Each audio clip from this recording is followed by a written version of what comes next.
Well, thank you, Steve, for that really generous introduction. It's wonderful to be back here in Sydney, and it's particularly wonderful to be here celebrating the launch of this new facility. And so the first thing I want to do is congratulate you all. I know it's been a long journey from first discussions back in 2015 to the launch of the facility today. And I think you're really poised to make huge contributions to this field. Here in Australia, you have some of the leading PET imaging scientists and methodology scientists in the world. You also have excellent physicians and physician scientists very familiar with PET imaging. You also are well known for translational science and translational medicine. But what better place than this to have this national facility? But that was the good news. The bad news is the eyes of the world are upon you. We're expecting great things from this facility and from all of you in the future. Now, as I mentioned, you have huge strength in PET imaging science here within Australia, and many of those leaders are in the room today. This talk is not for them. They've seen me present multiple times before. This talk is really aimed at those of you, and I hope there are some of you in the audience, that are curious about what this new technology is, what it might offer to you, how it works, what are some of the challenges, and what are some of the opportunities for using it. So I'm going to start incredibly basic, give a few slides background about PET and how it works. I'll then tell you a little bit about the history of total body PET, how we got to where we are today. The story actually goes back all the way to at least 2005, so it's been a long journey. I'll then focus mostly on research applications, though, and some of the opportunities that I think are ahead of us. So how does PET work? There are really multiple components here. First of all, we have to have a radio tracer, which is we're going to administer to our patient or our subject, and that's going to inform us something about the biology of the subject that we're studying. We're going to inject this, usually into a vein in the arm. We'll usually wait a little while, then we'll put our subject into the PET scanner. We get some pretty images. And in the research case, we'll often do some fairly sophisticated analysis. And we'll talk a little bit about that today. So those are sort of the key components in a nutshell. Let's talk a bit about the physics. So first of all, this is an absolutely beautiful bit of physics that we use every day in our hospitals throughout the world. So here we have our radio-labeled molecule. So this is a molecule we want to study in the body, tagged with a radioactive tag that decays, in this case, by positron emission. And so as the name suggests, the positron gets ejected from the nucleus of the decaying atom. So the positron is the antiparticle to an electron. So we're actually looking at antimatter here. And antimatter in tissue is not going to survive very long before it comes across its real-life counterpart, an electron. And the positron, antimatter, and electron will undergo what's called annihilation. And so their mass disappears, and it's converted into energy that's emitted in the form of two back-to-back high-energy photons. And it's this that we detect in our PET scanner because these high-energy photons have a great chance to escape outside of the body. And there's also this angular relationship between those two photons that are emitted back-to-back that's helpful in the localization. And here's the other beautiful piece of the physics here. The equation that governs the relationship between the mass of those two particles, the positron and the electron, when they annihilate, and the energy that's emitted is an equation we've all heard about, E equals mc squared from Einstein. Here's a practical use of it in healthcare that we use every day.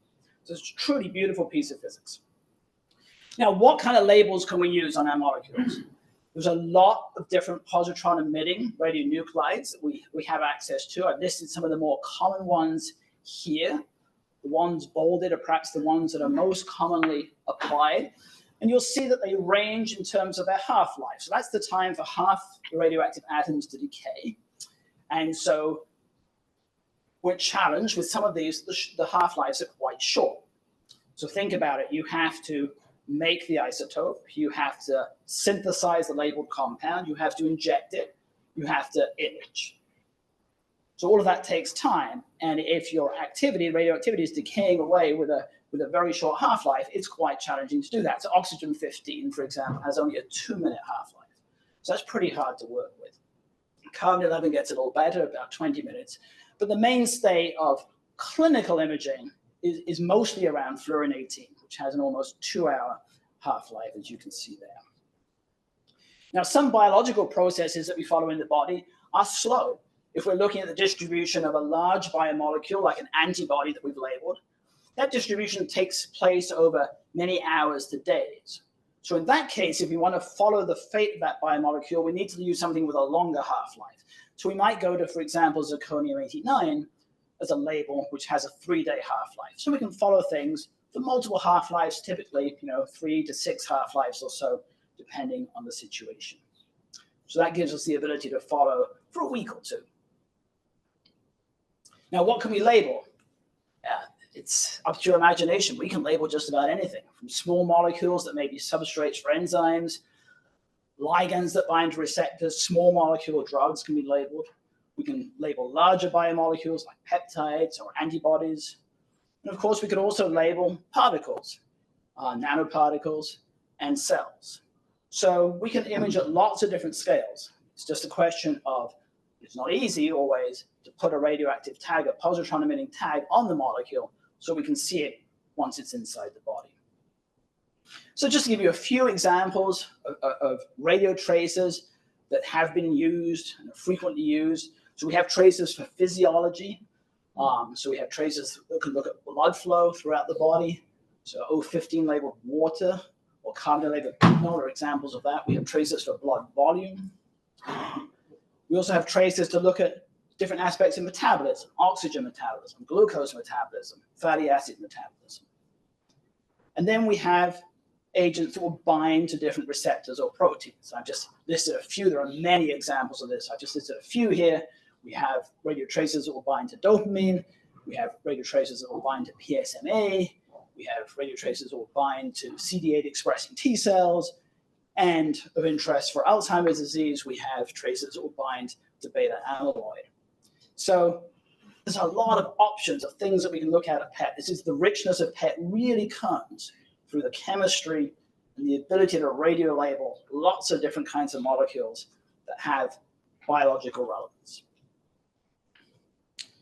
Another key part of PET imaging is that it's a very highly sensitive technique. So our radiochemists are amazing. They can synthesize our compounds with radioactivities on the order of 100 to 1,000 gigabecquerels of activity per micromole of material, which means that when we inject into our patients or our research subjects, we're putting in very, very small masses of material, typically in the 0.1 to sort of 10 microgram range.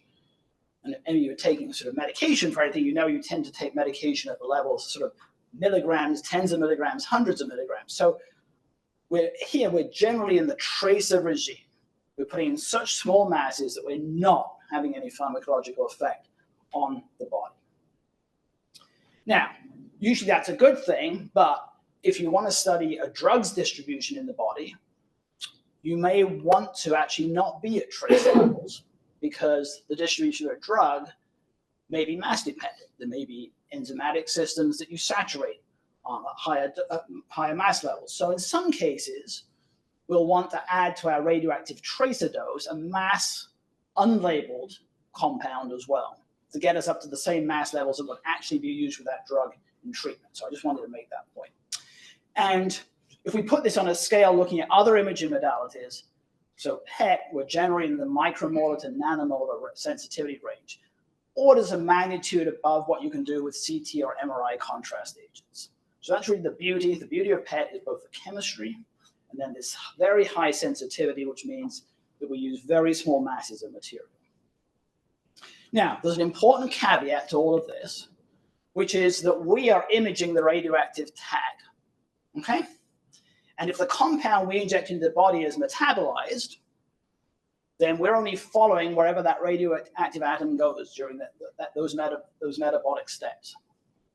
So we cannot distinguish radio-labeled metabolites from the parent compound. So it's important we understand what happens to our compound when it goes into the body. We need to carefully design it, so sometimes we'll tweak the molecule to be slightly different so it doesn't undergo the same metabolism. So maybe we can stop some of those metabolic steps, so we don't have those metabolites. And often we need to account or correct for this. We may take blood samples over time and measure the metabolites in the blood to get a measure of what's going on. But just be aware that that's something we have to think about. So PET is widely used in hospitals across the world. So rough numbers are there's about 10 million clinical scans performed each year at about 10,000 sites. And this is growing quite rapidly at the moment with new indications coming along for PET. In the middle of this slide, I showed the tracer that is by far the most commonly used radio tracer. So in the clinic, we don't use a ton of different radio tracers. In the US, there's about 17 that are approved by the Food and Drug Administration. But the one we use most commonly by far is something called fluorodeoxyglucose, or FDG for short. So this is an analog of the sugar glucose. And effectively, what we're doing when we inject this into the body is we're getting a measure of glucose metabolism. So that's what we're studying with this tracer. And so typically in the clinic, we'll inject this tracer. We'll wait for an hour for the uptake to happen. We'll put the patient on the scanner. And we'll get images such as the one on the right, which is a cancer patient who has extensive metastatic disease in the liver. So oncology is a primary application for PET imaging, both for initial staging and also monitoring response to treatment. But there's also applications in cardiology and growing applications in neurology as well. And PET is not new. We've had clinical PET scanners around for decades. Manufacturers have done an amazing job of making these scanners better and better over time. Another important point is that they're almost always integrated with an anatomic imaging modality, usually CT, but sometimes MRI. So you'll get PET CT scanners, PET MRI scanners. So you get the anatomy, and then overlaid on that, you get the function coming from your radio tracer. Okay? So we have these beautiful systems. And so the question is, what's new about the system that just got installed here in Sydney, and what's so exciting about it? So let's think about how conventional PET scanners collect the signal.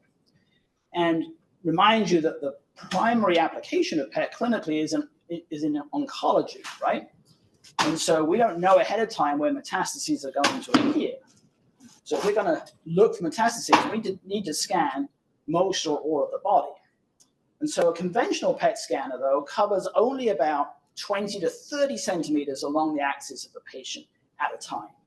And so the way that we would build up images across the whole body is we just step the patient through the scanner. We acquire multiple acquisitions at different bed positions. And then we stitch those together to create a whole body scan, as is shown on the right-hand side there. So this is the standard way of doing PET. This is what we've been doing for the last 30 years or so for whole body imaging. But the images we get are not particularly great. They're limited because we don't collect enough of these decay events, so they're quite noisy, the images. We can't inject more because we're already giving as much radiation dose as we would like to give. We would actually like to reduce that, if anything. So signal quality was okay, but not great. And if you actually calculate what fraction of the signal of these photons that are coming out of the body, what fraction do we actually collect in those conventional scanners if we want to build a whole body scan from these multiple positions? Well, we get about 1%, actually less than 1% of the signal. I mean, only 1/8 of the body is in the field of view to start with at any one moment. And then the photons are emitted isotropically, so a lot of them just escape out the ends of the scanner and are never detected. So this is terrible. I mean, would you want to tell a patient, well, we're going to inject you with this radioactive substance, and by the way, we're going to detect less than 1% of the emissions coming from that radioactive substance? I'm not sure I'd want to tell a patient that. So the problem, of course, and the solution is obvious. It's a geometry problem. So we need to go from this conventional PET CT scanner type geometry where we only cover part of the body to a geometry more like this, where we surround the patient with detectors, so no matter which direction the photons are emitted, they will intercept the detector system, and the entire body is in the field of view at once. And so that's what we mean by total body PET, and this is the exciting advance that we're here to celebrate today. And this comes with great opportunities because now, for the first time, we've got all the major organs and tissues in the field of view of the scanner at once. So we can follow our radioactively labeled tracer as it moves through the body, as it distributes. We can follow transport. We can follow uptake and binding. We can follow clearance and excretion. And for a given radiation dose, we're collecting a lot more signal. We get a lot more photons collected. So we're going to get much better quality images as well. So those are the obvious opportunities. Now, it comes with some challenges. The scale of the system. We're going to be getting close to 500,000 individual detectors to cover the body with tens of thousands of channels of electronics, all synchronized to on the order of 100 picoseconds or so in time. And big data. So a 60-minute dynamic scan following a radio tracer for an hour after injection can easily generate on the order of 1 to 2 terabytes of raw data that then has to be processed, corrected, reconstructed into the final image. And perhaps the biggest challenge of all is cost. We've put a lot more detector material in, a lot more electronics. The cost is going to somewhat scale with that. And so these are not going to be inexpensive systems. So a little bit of early history about the project. So on the top left there, this is an image of my good friend and colleague Ramzi Badawi, who has co-led this project with me from the very outset, and myself in 2005, when we first had discussions where we came up with the thought that we were going to pursue this. And this is not our idea. It's an obvious idea. People that you can find drawings in the literature going back into the 1980s of scanners of this kind of geometry, but nobody had done it for some of the reasons that were on the previous slide. I was coming from a background of small animal PET, where we were routinely imaging the whole body of a mouse. And Ramzi was coming from the perspective of being interested in what happens to PET scanner performance as you make the scanner longer and longer. There was a feeling in those days that actually the gains would be very marginal because you'd get a lot of scatter that you detect in these 3D geometries, and there'll be some other problems that would really limit the performance. So he was running some computer simulations to try and debunk that myth. And so it was sort of a natural confluence, if you like, of what he was doing and what I was doing, that we wanted to build scanners that were much longer than the state of the art at the time, which was about 20 centimeters. And if we're going to build them longer, well, let's not just go another 5 or 10 centimeters, but let's actually build something that covers the entire human body. And so we set up something called the Explorer Consortium, where we pulled in some of the leading figures in the field in the United States, so collaborators from the University of Pennsylvania, collaborators from the Lawrence Berkeley National Lab, and we set about trying to get some funding for this concept. Well, that was, as I said, 2005, it was concept. 2008, we were ready to start putting in our first proposals, and so we thought National Institutes of Health are going to love this idea, right? We're going to revolutionize the field. And so we put in our first proposal. It did not do well. But, that's the first attempt. You accept that. So we addressed all the reviewers' comments very conscientiously, went back to NIH again a few months later, and we did not do it any better. In fact, the score got worse. And there was a comment from one of the reviewers that I always like to quote. I hope one of these days that reviewer is going to be in the room when I give this talk. And the quote is, such a high cost, a large axial field of view PET scanner is certainly not economically feasible as a clinical scanner and does not even appear feasible as a research scanner. They're probably eating their words now. Now, you can see by the small font size, this is going to be quite a long list. So we gave up with NIH and we went to the Keck Foundation, which is a private foundation. They build these big telescopes, right? So we thought they'd like a big medical imaging device as well. But we were wrong. And then we thought the National Science Foundation perhaps would have a different view on the matter. And we went after MRI here does not stand for magnetic resonance imaging. It stands for major research instrumentation. So we thought they might like that as part of that program, but they did not. Then in 2011, we finally got our first small hit, which was a small grant from the NIH to do some computer simulations and a little bit of detector development. And so this finally got us going a little bit. And at the same time, we got a fairly decent amount of money from our institution, who did believe in us very kindly. And we worked with Siemens at the time, and they kindly donated to us a fairly large amount of detectors and electronics so we could build a small-scale prototype. And so those three things came together around 2011 to 2013 and gave us a basis to start getting some data and some experiments going, which was really, really helpful. So then, with lots of preliminary data in hand, we enthusiastically went back to the NIH in June 2014 saying, now we're ready to build a full prototype of this. And they said no. And then we went back to the Keck Foundation. They said no. Then we gave up with the United States and we went to the UK instead. We went to the Medical Research Council. A good friend of ours, Terry Jones, helped put together a large consortium in the UK that were fully behind this. We got to an in-person interview. So I went to London with our team and the rest of the UK team. We presented in front of the reviewers. They were in the room with us. And we were told to leave the room for about an hour. And we were ushered back in again and told, no. That was the worst night of my career, I have to tell you, because we'd already sent in a written proposal. They'd invited us to go present. We thought we were going to get funded, and we didn't. But fortunately, at the same time, we had applied back to NIH again to something called a transformative research project. And we had little hope for this because you're competing with every area of biomedical science. But funnily enough, this was the one that actually got us funded in September of 2015.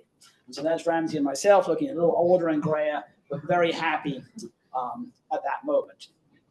But overnight, the worries returned because the challenge went from, oh, we have no money, to, oh, we've got the money, but now how on earth are we going to build this thing that we promised to build?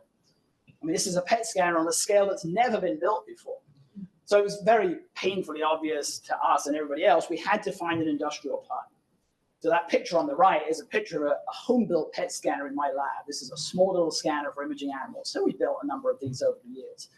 But yeah, this is a tiny little scanner. Look at all those cables, all that electronics. It's a mess, right?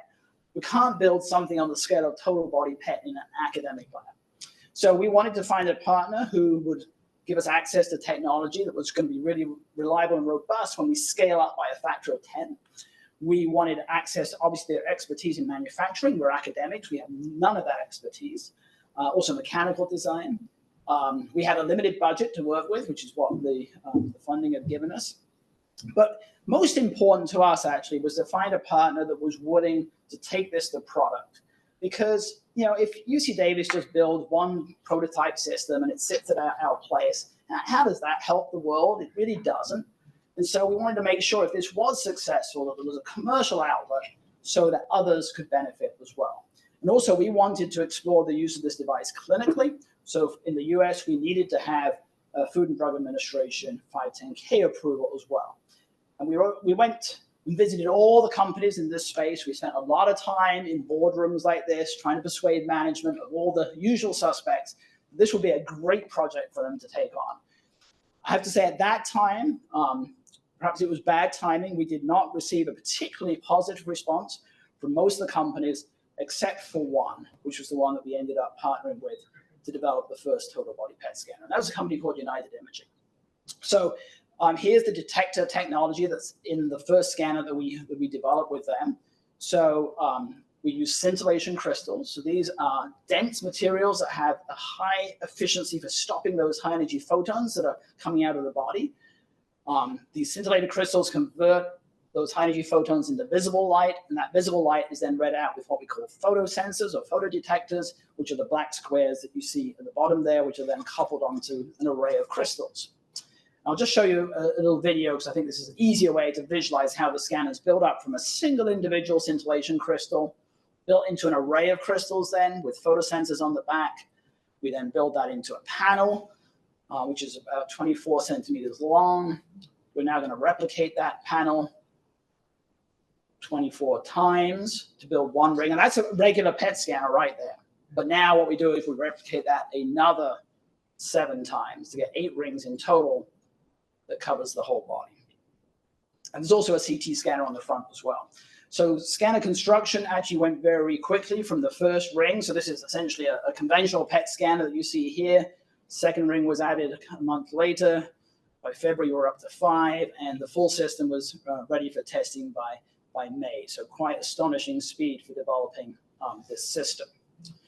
And I have to say, the manufacturer was obviously quite optimistic about sales because they gave this the serial number F00001. So they obviously think they're going to sell almost 100,000 of these, which given there's only 10,000 PET scanners in the world right now is quite optimistic, but we're happy for their optimism.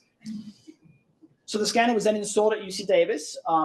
We had a little issues with a trade war going on between China and the United States at the time as well, but I'll save that story for lunch if anybody's interested.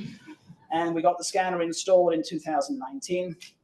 And the main point here is, again, the complexity of this device. It's 500,000 detectors in this device, 54,000 channels of very fast electronics. We're measuring 92 billion different lines through the human body simultaneously. And just to put that in context, on the left, you see the Explorer scanner. And on the right, you see the CMS electromagnetic calorimeter at CERN. This is one of the big CERN high-energy physics experiments. This is one of the detectors in that system. It actually looks very much like a PET scanner if you look at it, right? And the complexity of that CERN experiment is very similar to the complexity of the total body PET scanners that are now operating routinely in hospitals with a relatively small support team. So that tells you something about how robust and reliable the technology has to be at this scale. And of course, there's now an ecosystem of these commercial scanners. In the United States, these are the 3 systems that are commercially approved for clinical application. All fantastic systems. The system you have here is the Siemens Vision Quadra. Just a beautiful, beautiful system. And all 3 of these produce images at a level we've never seen before with PET. And so some of those capabilities you've already heard a little bit about in the introduction. So we can get very high quality images, or in some cases, we can choose to scan very quickly. So we can get okay scans in as little as 30 seconds, as you can see there. We can also image very gently. On the right-hand side is an injection of just 18 megabecquerels. So by US standards, that's 1/20th of our standard dose, which is about 370 megabecquerels. So a factor of 20 dose reduction. And again, a decent quality image. And of course, you can mix and match these a little bit as well. So it's really thrown wide open the protocols for clinical imaging. What do you choose in terms of image acquisition time and dose, and how do you trade off throughput and image quality? Lots of options, and different places are implementing this quite differently depending on their local constraints. So at UC Davis, we're in a somewhat unusual position because we did not pay for the scanner. It was the grant paid for the scanner. We got the first one. And so we feel that we're in the luxurious position of being able to explore very high quality imaging. So we've gone after protocols where we haven't really reduced the injected dose very much. We've reduced it to 300 megabecquerels, but we're still doing 20-minute scans. And we're actually waiting 2 hours after we inject before we scan, allowing more clearance from the blood pool, which means it's easier for us to see cancerous lesions. And we're doing this because we want to see at the very highest quality that we can get off this system. How does that impact patient management? And it's going to be some years before I can answer that question, but we're collecting that data right now. And that's a very different choice that I know a lot of other places have made, because in a lot of other places, there are considerations of throughput. And of course, patients also like shorter scans and like lower radiation dose scans. So I'm not saying this is the right protocol for everybody, but it's what we've chosen to do in the first instance. And we've done over 4,000 studies now. We've also done a lot of physics scans. So there's a lot to work on here to characterize how these new scanners perform.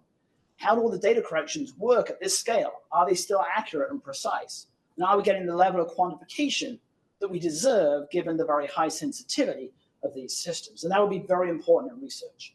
And then we have a lot of research trials going, something like about 25 different trials going with 9 different traces across a broad range of disease indications, not just oncology, but also autoimmune disease, liver disease, cardiovascular disease, and a real interest in infectious disease.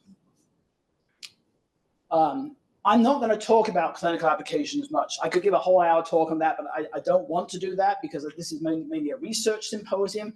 But I will just show one example of how this is having clinical impact. So, here's scans on a conventional scanner. You see the CT scans on the left. You see the PET scans. These are FDG scans. We're looking at glucose metabolism in the middle. And the things highlighted with red arrows there, it would be very hard to call those as positive. But when we do the same scan, same patient, this is the same injection actually on the total body PET scanner. Now you can see in all three of those cases, it's clear there's unusual, suspicious uptake at those sites. And so it's really changing patient management in some cases because we go from seeing no metastases to seeing some. And that obviously changes patient management. All right, but I really want to talk about research with total body PET today. So first of all, we can just do research with similar protocols to what we use in the clinic. So we've already talked about this. You inject the radiotracer, you wait a certain period of time, you scan, and you get what we call an uptake image or a standardized uptake value, SUV image. This is simple, relatively short time in the scanner, a few minutes, you can get a nice image. And the thing that we quantify is usually this SUV value, which is the tissue concentration of the radiotracer, the uptake of the radiotracer, divided by how much we injected and divided by the weight of the subject. Okay, so it's all very simple. The challenge with this is that this metric is sensitive to how long we wait between injecting and scanning. It's subject to how the tracer is delivered throughout the body. From that injection. It's sensitive to issues related to the scanner and the dose calibration. And in studies that have looked at this, you typically see 10 to 15% variability within subject retest studies, which is not great, to be honest. But it's still a very nice tool for research because the studies are fairly straightforward. So we've applied this, for example, to look at arthritis. And we've been doing low-dose studies because some of these subjects are not that old. They have chronic disease. We want to scan them many times. We've dropped the dose way down here, and we've just done uptake scans. These are just images representing 3 different forms of arthritis. And this is a great disease area to use total body PET because you want to see all the joints in the body and quantify disease in all the joints. And you want to monitor the effects of some of the biologic therapies that are being used in these patients, which are pretty expensive. And so this allows you to do that across the whole body. And the spatial resolution of today's modern scanners is good enough that you can zoom into the individual joints and see quite a lot of detail about what's going on in terms of inflammation. As you can see in these examples where we're looking at the wrists, the fingers, the toes, very small structures, and yet we can clearly see metabolic abnormalities there. But now I want to spend the rest of the talk talking about the more difficult way to do research with PET, but that provides you a lot more information, and that's total body dynamic imaging. So on the right is one of our high-quality clinical scans, 20-minute scan time, beautiful quality images. You can see metastases in the axilla in this patient. This is a patient who had primary breast cancer, and so just beautiful image quality. That's a 20-minute scan. This is a 1-second scan. Nowhere near as good image quality-wise, but still an awful lot of information there just from 1 second of acquisition. And this would have been impossible on prior scanners because you can't see the whole body, and you wouldn't have had the sensitivity to get a scan in 1 second anyway. Now, if you can scan in 1 second, now you can image dynamically as you're injecting your radiotracer into the body, capturing every second what's happening. So that's what you're seeing here, injection through the arm. The tracer goes to the heart, to the lungs, back to the heart. And here's the arterial phase here. You're seeing the distribution of FDG throughout all the organs and tissues of the body dynamically with 1 second frames early on. And then we lengthen the frames because later on the dynamics are changing less quickly. At about 3 minutes here, you're going to see the kidneys excrete into the bladder. There we go. Watch that process. You can see all this happening. You see what happens to the tracer everywhere in the body. And so this is what's really new about total body PET. This is not possible before. It was not possible with any other technique. So this is a hugely exciting new tool for us to exploit. And it's not just pretty pictures and videos. There's data underlying all of this. So we are measuring the time activity curves, the concentration over time of our radiotracer in every organ of the body, quantitatively. And in fact, not just in every organ, we can even do this in every voxel. So in every 3 to 4 cubic millimeters throughout the body. We can measure this. So we've actually got 1 million time activity curves telling us what's happening to the tracer at every point inside the human body. So this is really exciting. So a question for us as a field is, does this give us a new tool for systems medicine? You'll increasingly see articles like this in scientific journals. So this was just from Nature just a few weeks ago, talking about all the ways that the brain and body are more interconnected than we knew. And there are some studies that are already starting to use imaging to address systems medicine. So the UK Biobank, for example, has some participants that are getting MRI scans of the heart, the brain, and the liver, so they can look at that axis longitudinally in a subset of their very large cohort. But usually when we think of systems medicine, we're usually thinking of the omics technologies, where we do deep phenotyping or genotyping across large cohorts. So we typically are taking blood samples, and we measure all kinds of things from those samples. We may, in some cases, get urine samples or CSF or biopsy. There's some other areas we can sample, but the sampling is very spatially constrained. We're only looking at a very small subset of the compartments in the body. And okay, we're looking at many different factors there, from the genomics to the proteomics, the metabolomics, but we're doing that at the genome and molecular scale. Total body PET's coming in at the other end of this chart. It's coming in at the organs and tissue and whole organism level, where we have 1 million spatial measurements per scan of both function and anatomy, because we have the CT or the MRI scan as well. But now we're going to have much smaller cohorts. Imaging is expensive. It's not like just taking a blood sample. So we're looking at smaller cohorts. And with PET, we can really only measure one. People have ideas where we can maybe expand that to 2 or 3 things at a time.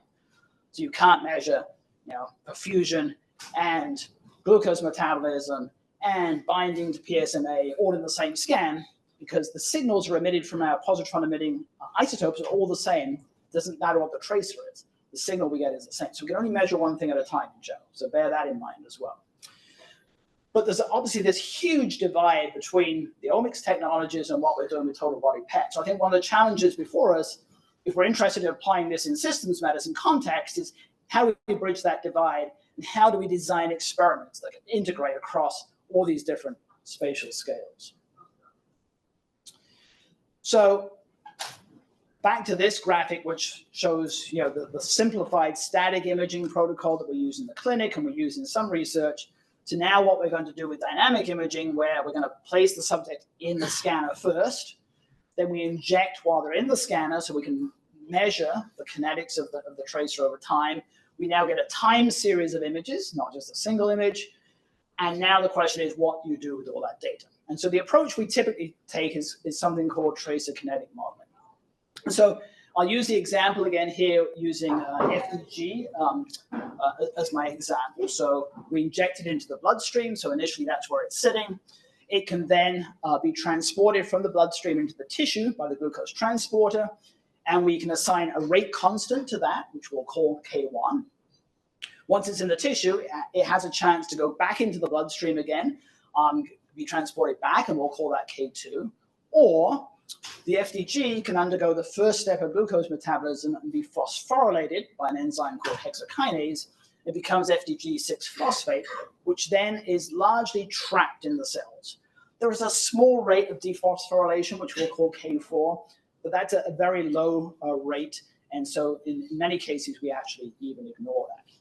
So now we've used our biological understanding of what happens to our radio tracer in the body to build a model where we can talk about activity concentration in the plasma, exchange into the free tissue space, which I'll call CF, the concentration in the free tissue space, and then phosphorylation, which I'll call the metabolic compartment, CM. And then we have these rate constants, K1 through K4, that describe the exchange of the tracer between those compartments, and we can write mathematical equations that describe those exchanges. And then we can actually solve those equations. Now, one thing with the PET scan is it doesn't know which compartment the trace is in. It measures everything, right? It measures the total concentration. But because we have information over time, we can actually separate out what's in each compartment, and we can actually measure those rate constants. And we also have to take into account that a fraction of what we measure is in the vasculature, in any voxel in the body. A certain amount of that is blood volume. So we have to account for that as well. I don't really want to bore you with the details of the mathematics. My point here is just that we can quantitatively and mathematically model what's happening to our radiotracer in the body and apply this model to get an insight into what we're seeing.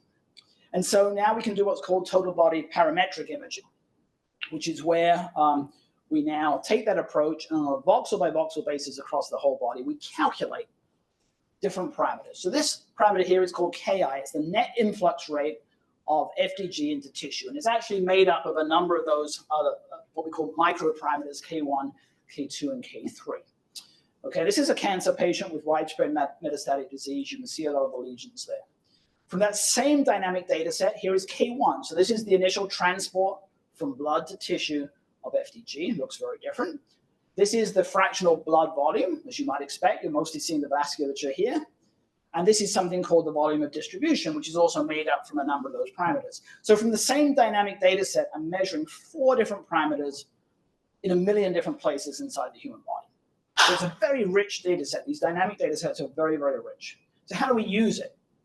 Well, I'll show you one example of how we've been using it. So this is using those models and those techniques in looking at patients recovering from COVID-19 and also comparing that with age-matched control subjects. So we do 60-minute dynamic scanning on the Explorer total body PET scanner. And if we just look at the uptake, the SUV, we see no significant difference between our 2 cohorts here. And that's because there's just too much variability in the delivery. And you've got that 10 to 15% test retest variability going on that makes the error bars fairly large.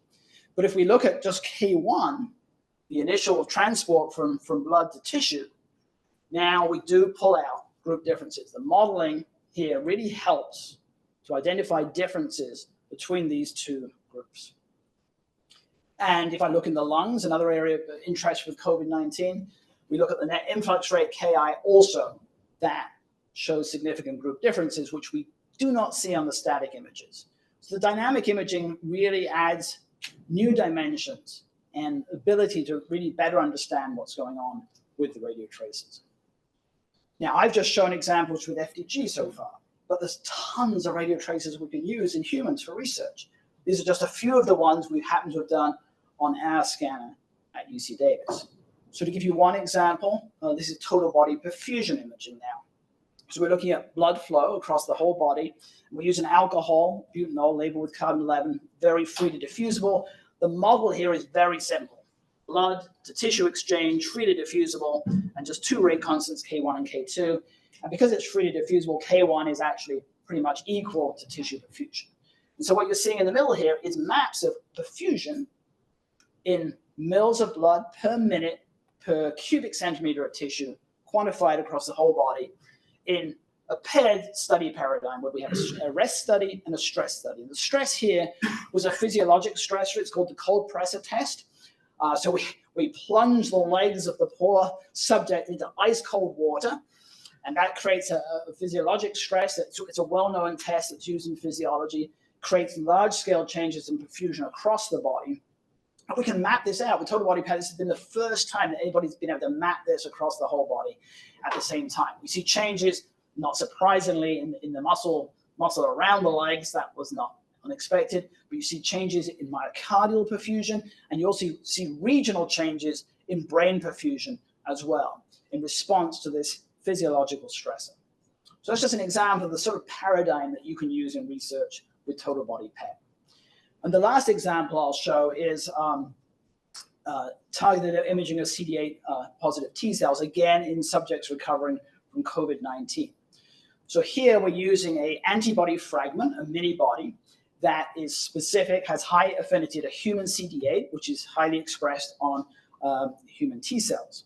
And so we can now inject this and essentially create maps of the T cell distribution inside the human body. A challenge here is that zirconium-89, because it has a long half-life of 3 days, and its decay scheme is not particularly friendly, it gives quite high radiation doses. So we're very limited in what we can inject into a control subject or in a non-life-threatening situation such as COVID-19. And so we're down at 18 megabecquerels of injection, so just tiny, tiny amounts of activity here. And yet we get these beautiful images still because of the sensitivity of the total body PET scan. In the early time points, we see uptake in the spleen and the bone marrow, the sites of T cell production. And then later, 2 days later, when we bring the subject back, you can see the lymph nodes. And is this just slow uptake in the lymph nodes, or is this migration of labeled T cells out of the spleen and the bone marrow to the lymph nodes? We don't know the answer to that yet. And indeed, when we look at the kinetics of this tracer, we don't yet understand everything we see. We need new kinetic models that describe, now, not only do we have a radio-labeled tracer, but it labels cells that then can move around the body themselves. So it's a lot more complicated, a lot more work to be done in that area. So in the last moments that are available to me, I'm just going to very quickly make the case that we should look at total body PET not as something that produces pretty images, but it's truly a quantitative scientific measurement instrument. But a lot goes into that. This is where you're going to benefit from the tremendous expertise that you have here in Australia in using PET imaging quantitatively. There's a whole bunch of stuff that goes on at the scanner level to make sure the images tell you the radioactivity concentration accurately and precisely.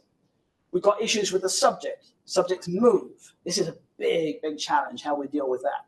Some of the metabolic tracers, you've got to worry about dietary preparation.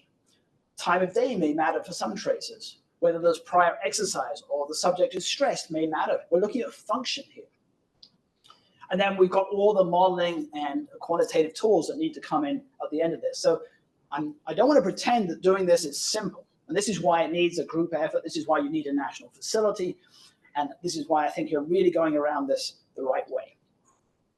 And so just to highlight some of these challenges, from the manufacturer's perspective, you know, they've focused largely on clinical FDG imaging. That's what most of the scanners are used for. And so a lot of the corrections and software are really optimized to work around this sort of red spot. And here I'm displaying activity, how much we're injecting essentially, or how much is in the field of view, versus how many counts or events we get in our scans.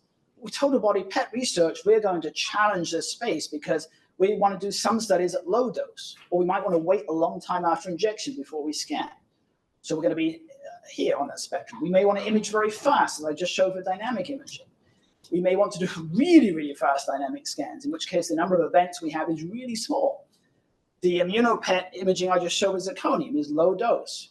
And if we watch a carbon-11 labeled tracer, carbon-11 has a short half-life. As it decays, we span quite a large area of this two-dimensional space here.